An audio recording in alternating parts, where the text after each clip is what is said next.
এরপরে প্রশ্ন হলো, আমরা অনেকে বিভিন্ন ব্যাংকে টাকা রেখে যে লাভ পাই তা দিয়ে সংসার পরিচালনা করি। প্রশ্ন হচ্ছে, এটা সুদ হলে আমাদের কিরকম পাপ হবে? এ থেকে উত্তরণের উপায় কি?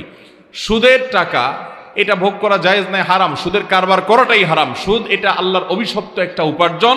যত হারাম আছে সুদের মতো ভয়াবহ হারাম আরেকটা নাই। আমি প্রায় সময় বলি, আপনি হালাল টাকা উপার্জন করে বাজার থেকে 1 কেজি গরুর গোশত কিনে আনছেন, 1 কেজি খাসির গোশত কিনে আনছেন, মুরগির গোশত কিনে আনছেন, এনে আপনি রান্না করে খেয়েছেন, তাহলে হালাল টাকায় না, হারাম টাকায় টাকা উপার্জন করছেন, হারাম পদ্ধতিতে। আপনি ঘুষ খেয়ে টাকা উপার্জন করছেন, সে ঘুষের টাকা দিয়ে আপনি গরুর গোশত কিনে এনে রান্না করেছেন। গুনাহ হবে, যেহেতু ঘুষের টাকা দিয়ে কিনছেন, গুনাহ হবে, খানাটা হারাম হবে। কিন্তু এর কারণে গুনাহ যতটা হবে, আপনি হালাল উপার্জন করে, শরীরে পরিশ্রম করে, রিক্সা চালিয়ে আপনি টাকা উপার্জন করে, ওই টাকা দিয়ে সুদের কারবার করে সেটার লাভের টাকা দিয়ে যদি আপনি গরুর গোশতও কিনেন, তাহলে হালাল টাকা দিয়ে শূকরের গোশত কেনার চাইতে জঘন্য অপরাধ হবে।